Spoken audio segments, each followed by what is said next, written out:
జానకిపురం సర్పంచి మాజీ సర్పంచ్ నవ్య ప్రస్తుతం రాజకీయాలకు దూరంగా ఉందని చెప్పొచ్చు. ఎందుకనంటే తను రాజకీయంలో చాలా వరకు కోల్పోయారు. ఆస్తులన్నీ కూడా గ్రామ అభివృద్ధి కోసం నిధులు వస్తాయని చెప్పేసి సొంత ఆస్తులను పెట్టి చివరికి అప్పుల పాలై చేసిన పనులకు సంబంధించి ఇంతవరకు కూడా డబ్బులు రాకపోవడంతో అధికారుల చుట్టూ తిరిగినా కూడా ఇంకా డబ్బులు అనేవి రాలేదు వాళ్ళకు. సో ఇప్పుడైతే తను రాజకీయంలో ఎలాంటి పార్టీని కానీ వచ్చే ఎన్నికల్లో కానీ తను రాజకీయాలకు దూరంగా ఉంటాను, ఒకవేళ రాజకీయాల్లోకి రావాలనే వరకు తను ఏం చెప్తుంది.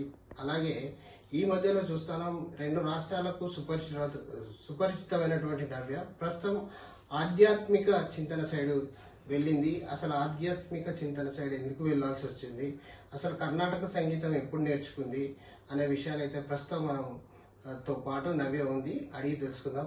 మేడం నమస్తే. మేడం అసలు మీరు రాజకీయాలకు చాలా రోజులు అవుతుంది, సర్పంచ్ పదవి అయిపోయింది, రాజకీయాలకు దూరంగా ఉన్నారు. మధ్యలో కొన్ని ఏదైతే సంఘ సేవ కార్యక్రమాలు చేశారు. సో మీరు ఈ గ్రామ అభివృద్ధి కోసం నిధులు ఖర్చు చేశారు, సొంత డబ్బులు తెచ్చి ఊరిని బాగు చేయాలన్న ఒకే లక్ష్యంతో పనిచేశారు.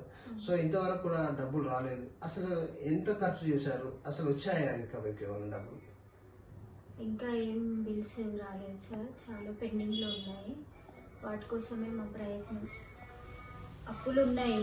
అప్పులు అంటే ఇవి అంటే సొంతంగా మనం ఇంట్లో నుంచి పెట్టినాయి కాదు సార్, బయట నుంచి తీసుకొచ్చి పెట్టినాయి. కొంచెం మనకి బిల్స్ అనేటివి వస్తే కొంచెం అప్పులు అనేటివి తీరుతాయి సార్. సో ఈ మధ్యలో మీరు కొంత మానసికంగా ఒత్తిడికి లోనైనట్టు తెలుస్తుంది. ఎందుకంటే సొంత అన్యాయం కోల్పోవడం, అలాగే అత్తమామలు కూడా చనిపోవడం జరిగింది. చాలా ఒత్తిడిలో ఉన్నారు. సో ఇప్పుడు ఏ విధంగా అనిపిస్తుంది మీకు? అంటే ఒత్తిడి నుంచి బయటపడడానికే ఈ మార్గాన్ని ఎంచుకున్నారా? కర్ణాటక సంగీతం మీకు ఎప్పుడు నేర్చుకున్నారు? అసలు పాటలు ఈ మధ్యలో చాలా వరకు మేము ఫేస్బుక్లో చూస్తున్నాం. పాటల సైడ్ ఎందుకు వచ్చారు అసలు?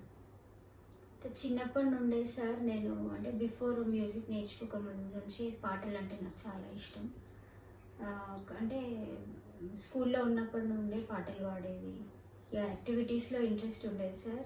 కొన్ని రోజులు అంటే నేను స్కూలింగ్కి వెళ్ళే టైంలో కర్ణాటక మ్యూజిక్ అని చెప్పేసి అలంకారాల వరకు నేర్చుకోవడం జరిగింది సార్ సంగీతం.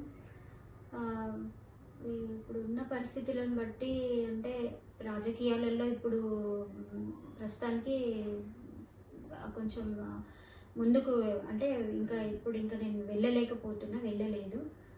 సో నేను ఇక మీరు అడిగినట్టు అత్తమ్మ చనిపోయింది, అన్నయ్య చనిపోయిండు. మానసికంగా చాలా బాధ ఉంది సార్. ఎందుకంటే మనసులో ఒక తోబుట్టు పోయిండు కాబట్టి, అత్తమ్మ లేదు కాబట్టి బాధ ఉంటుంది. అది ఎప్పటికైనా కొన్ని రోజుల వరకు కూడా నేను ఆ బాధల నుండి బయటికి రాలేకపోయినా సార్. బాధ చాలా ఇప్పటికీ కూడా అన్న గుర్తుకొస్తే చాలా బాధ ఉంటుంది సార్. ఎందుకంటే ఏ కష్టం వచ్చినా కూడా వెనకాల అన్న ఉండేది, నేను ఉన్నాను. కానీ ఇట్లా వాలిపోయి ఉండేది నా ఇంటి దగ్గర. ఇప్పుడు అన్నను కోల్పోయినా లేడు. నాకు 3 నెలలు అయిపోతుంది అన్నయ్య చనిపోయి. నాకు పిల్లలు అప్పుడప్పుడు నేను ఇంట్లో పని చేస్తుంటే చూస్తారు పాటలు పాడుతుంటే, అమ్మ పాట పాడు రికార్డ్ చేస్తా అంటే మా పాప రికార్డ్ చేయడం జరిగింది సార్. అదే మా వారు ఫేస్బుక్లో వాట్సాప్లో స్టేటస్లో పెట్టడం జరిగింది. సో మీ భర్త ఏదైతే ప్రవీణ్ ఉన్నాడో, ప్రవీణ్ ఏంటంటే మానసిక ఒత్తిడికి ఉంది నవ్య. సో అక్కడ నుంచి రిలీఫ్ ఇవ్వడానికే ఈ మధ్యలో కొన్ని పాటలు పాడిస్తున్నాను అని చెప్పేసి మాకు చెప్పడం జరిగింది. సో నిజంగా కూడా మీరు ఒత్తిడిలో ఉండి పాటలు పాడుతున్నారా, లేదా పాటలు అంటే చిన్నప్పటి నుంచి మక్కువ అన్నారు, ఇంతకుముందు చిన్నగా కర్ణాటక సంగీతం చిన్నప్పుడు స్కూల్లో నేను నేర్చుకున్నా అన్నారు. సో ఇంకా ముందు ఏమైనా పాటల వైపు వచ్చే అవకాశం ఏమైనా ఉందా? పాటలు పాడి ఇంకా ప్రోగ్రామ్స్ ఏమైనా ఇవ్వాలని అనుకుంటున్నారా? అంటే ఇప్పుడు మనిషి ఎవరికైనా కూడా సార్ కళ అనేది మనకు అది ఒక దేవుడిచ్చిన వరం. ఇంకొకటి ఈ కళాకారులు లేనిది అసలు ఏ ప్రోగ్రామ్ కూడా ముందుకు నడవదు. ఆట లేనిది పాట లేనిది ఏ ప్రోగ్రామ్ కూడా మనం సక్సెస్ కాలేము. అదొక సంతోషం సార్. నాకు పాటలు పాడుకోవడం అనేది నాకు ఒక సంతోషంతో ఇంట్లో వరకు పాడుతున్నాను సార్. అట్లా నాకు అంటూ ఒక కొంచెం గొంతు దేవుడిచ్చిండు వరం అని అట్లా పాడుకొని ఫేస్బుక్లో పెట్టుకోవడం జరిగింది. సో ఒక్కసారి అంటే మీరు నేర్చుకున్న సంగీతం కావచ్చు, లేదా సరిగమలు కావచ్చు, లేదంటే మీరు నేర్చుకున్న పాట కావచ్చు, ఏదన్నా కొంచెం మా ప్రేక్షకుల కోసం ఒకసారి పాడి వినిపిస్తారా?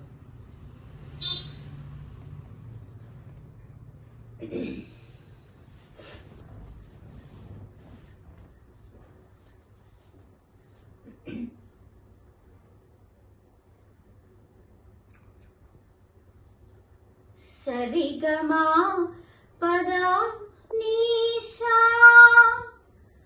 సానిదప మగరీసా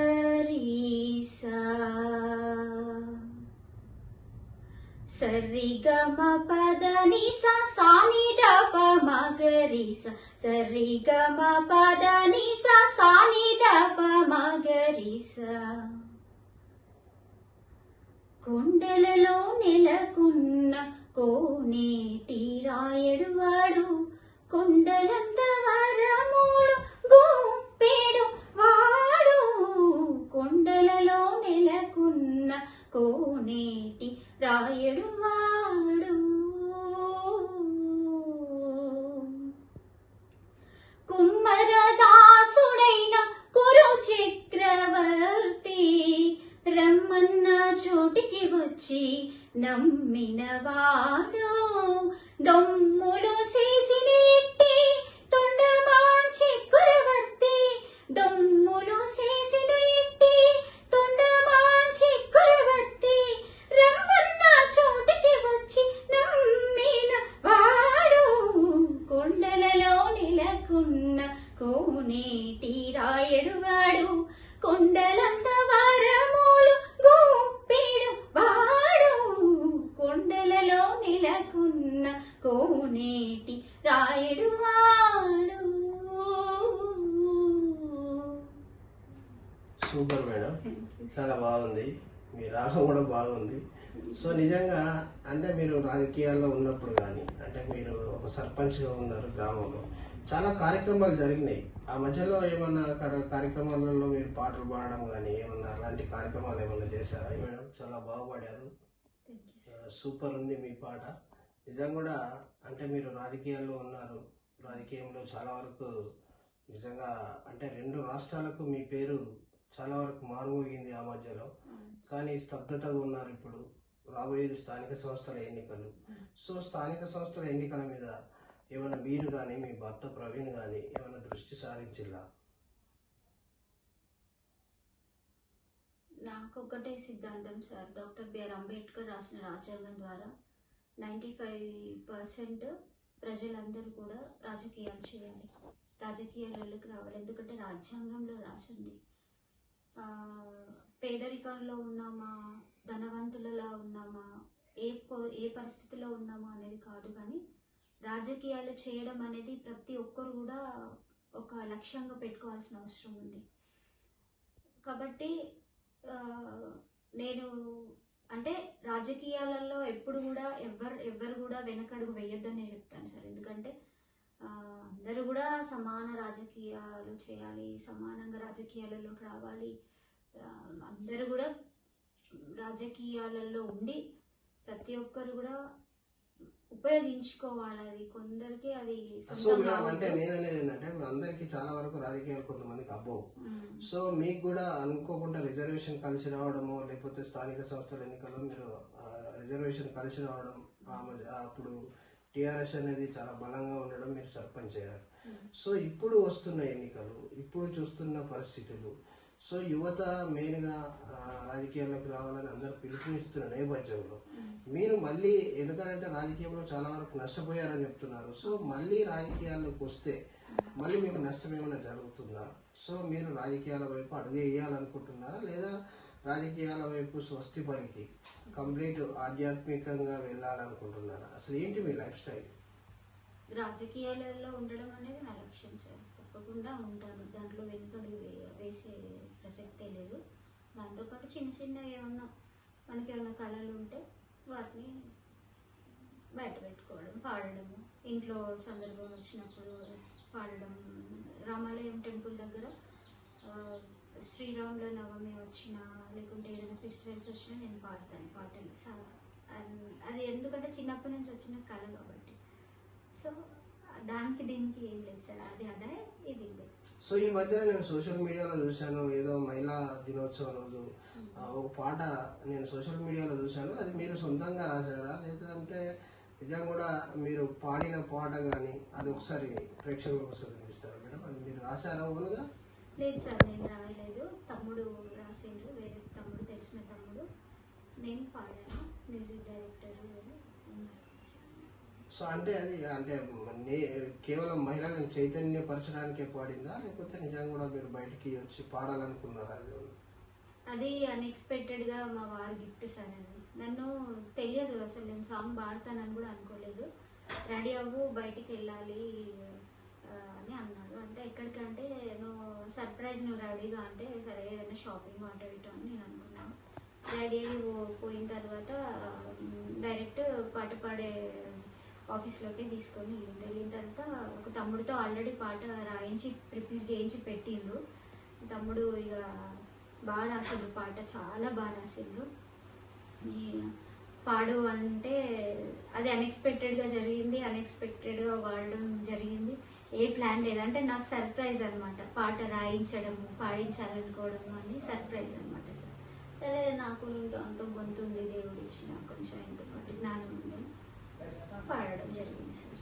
మహిళల గురించే సార్, మహిళలు ధైర్యంగా ఉండాలి, వాళ్ళకున్న కళను, రాజకీయాలే కావచ్చు లేకుంటే మంచి మెసేజెస్ ఏవైనా ఆడవాళ్ళకి సంబంధించిన మెసేజెస్ కావచ్చు, సింగింగ్ కావచ్చు, ఏదైనా కూడా కలే కదా సార్, అందులో ఏం తప్పు ఉంటుంది? సో నిజంగా అంటే మీరు పాట పాడుతున్న సందర్భం కావచ్చు, అన్నయ్యను గుర్తు చేసుకొని పాట పాడారు. సో నిజంగా గ్రేట్ మేడం.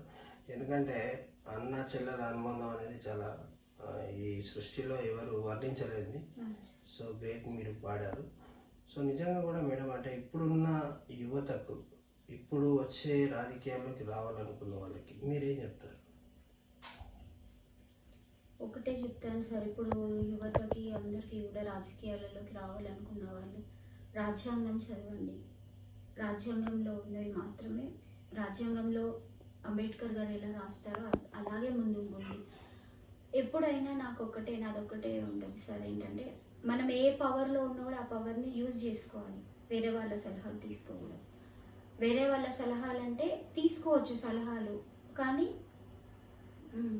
ఒకరి చెప్పు చేతుల కింద ఉండకూడదు.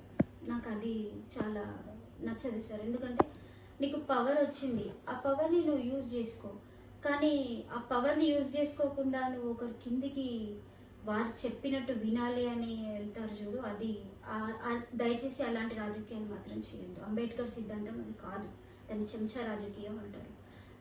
సో నవ్యకు నిజంగా కూడా రాజకీయాలకు సంబంధించినట్టు అంశాలు తీసుకుంటే, రాజకీయాల్లో నిజంగా నవ్య పొసుకోలేదు అనుకుంటే, నవ్యకు నిజంగా పొగరెక్కువ అని అనుకున్నారు. దీనికి మీ సమాధానం ఏంటి? ప్రతి మనిషికి పొగరు ఉంటుంది సార్, పొగరు లేని వాళ్ళు అనేది ఎవరు లేరు. ప్రతి మనిషికి పొగరు ఉండాలి కూడా, అంటే అది ఎలానన్నా రిసీవ్ చేసుకొని జనాలు. పొగరు అనేది ఎందుకు ఉపయోగపడుతుందంటే కొన్ని సందర్భాలలో మనము ఎప్పుడైనా కూడా ఏ విషయంలోనైనా కూడా ఒకరి కింద ఉండాల్సి వస్తుంది పొగరు లేకుండా. అంటే ఎవరైతే ఉన్నారో కొంతమంది వాళ్ళ చెప్పు చేతులలో ఉంచుకోవడానికి ప్రయత్నం చేస్తారు, వాళ్ళు చెప్పినట్టు ఇంటేనే మీరు ముందుకు వస్తారు అనే ఒక సిద్ధాంతం ప్రకారం ఉంటారు, వారి కోసం అన్న పొగరు కంపల్సరీ ఉండాలి. అదే పొగరు నాలో ఉంది. నేను ఎప్పుడైనా కూడా న్యాయానికి, నీతికి పోవడానికి ప్రయత్నం చేస్తాను, నిజాయితీగా ఉండడానికి ప్రయత్నం చేస్తాను.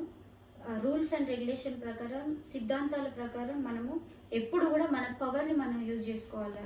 అదే అట్లా ఉండాలి, అందరిని రెస్పెక్ట్ ఇవ్వాలి. కానీ చెప్పు చేతల్లో ఉండడం అనేది నాకు నచ్చదు. కాబట్టి అట్లాంటి వాళ్ళ దగ్గర మాత్రం ఖచ్చితంగా నేను పొగరుగానే ఉంటాను. అనుకున్నా అది నా మంచికే అనుకుంటాను. ఇంకా వాళ్ళు నన్ను ఎంకరేజ్మెంట్ చేస్తున్నారు, వాళ్ళు ఇంకా నన్ను, నా గురించి వాళ్ళు అట్లా అన్న వాళ్ళని కూడా నేను పాజిటివ్ గానే మాట్లాడతాను సార్. సో అంటే పొగరు అనేది ఉండాలి, కానీ అది రాజకీయాల్లో నిజంగా కూడా నడుస్తలేదు. పొగరు ఉంటే అనగదొక్కాలని చూస్తున్నారు చాలా మంది రాజకీయ నేతలు.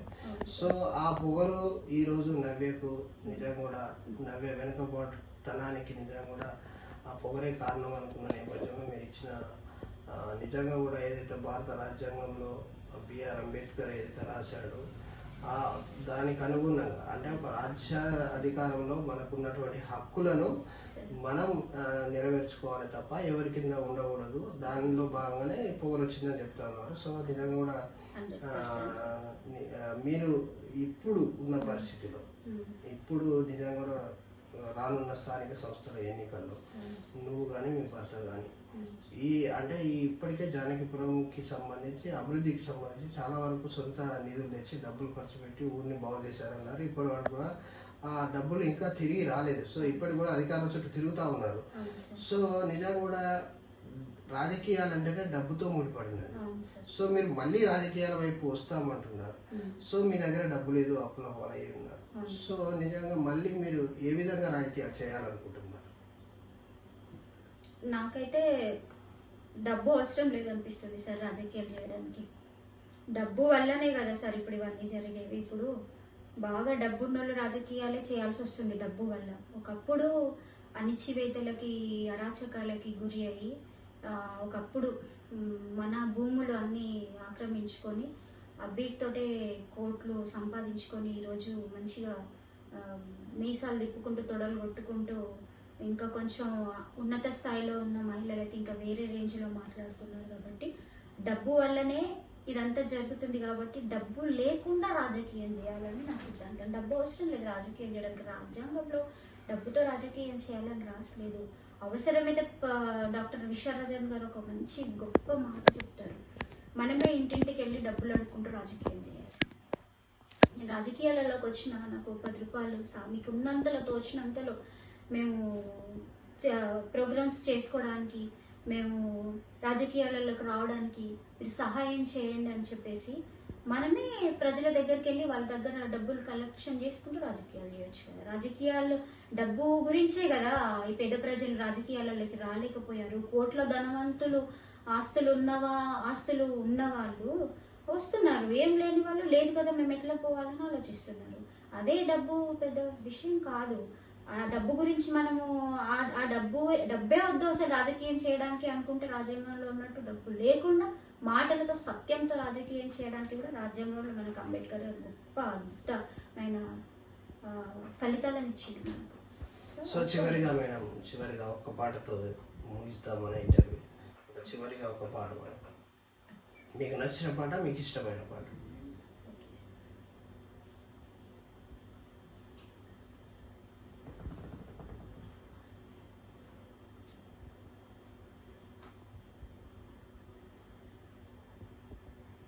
మౌనంగానే ఎదగమని మొక్క నీకు చెబుతుంది, ఎదిగిన కొద్దీ ఉదగమని అర్ధమందులో ఉంది. మౌనంగానే ఎదగమని మొక్క నీకు చెబుతుంది, ఎదిగిన కొద్దీ ఉదగమని అర్ధమందులో ఉంది.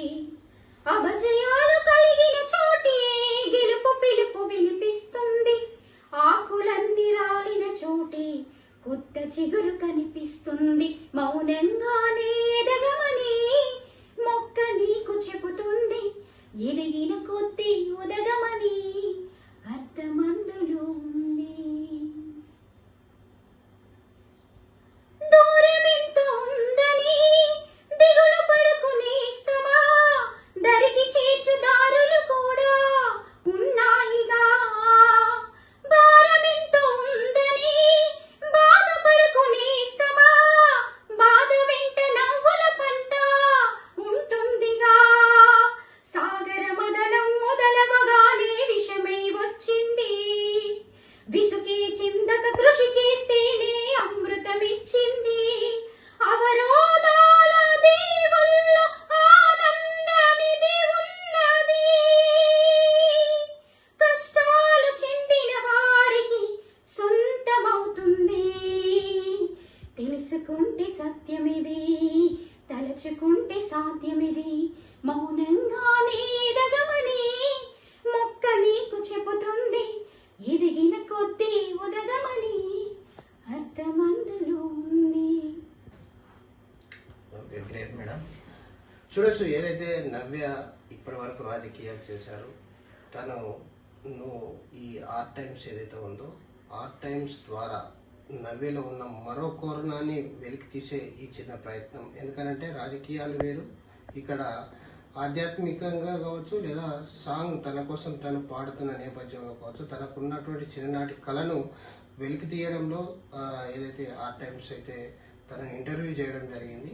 ఇక్కడ రాజకీయాలు అనేటివి నిజంగా డబ్బుతో ముడిపడి ఉన్నాయి అని చెప్పేసి చెప్తున్నప్పుడు భారత రాజ్యాంగంలో డబ్బుతో కాదు, నిజంగా కూడా స్వచ్ఛందంగా రాజకీయాలు చేయాలి, మంచి పనులు చేయడానికి రాజకీయాల్లోకి రావాలి యువత అని చెప్పేసి పిలుపునిస్తూ ఉంది. సో రాజకీయాల్లో ఎంత నష్టం జరిగినా కూడా రాజకీయం మాత్రం అవకాశం వస్తే తను రాజకీయాల్లోనే ఉంటాను అని చెప్తూనే మరోపక్క ఏం చేస్తుందంటే తన సంగీతం వైపు కూడా అడుగులు వేయాలి, ఇది మా అన్నయ్య కోరిక అనే విషయం చెప్తుంది. చిన్నప్పుడు తను పాటలు పాడినప్పుడు నువ్వు మంచి సింగర్ అవుతావురా చెల్లి అని చెప్పేసి తన అన్నయ్య ఏదైతే అన్నాడో, కానీ అప్పుడు తను అటు సైడ్ వెళ్ళలేదు. సో తనలో ఉన్నటువంటి టాలెంట్ ఏదైతే ఉందో నిజంగా కూడా గ్రేట్ అని చెప్పొచ్చు. ఇప్పటికే తను రాజకీయాల్లో ఉన్నారు, రాజకీయాల తర్వాత మౌనంగా ఉంటూ తను మౌనంగా ఎదగాలనుకుంటున్న నవ్యనైతే మనం మరో కోణంలో చూపెట్టే ప్రయత్నం అయితే చేశాం. Thank you, all the best madam.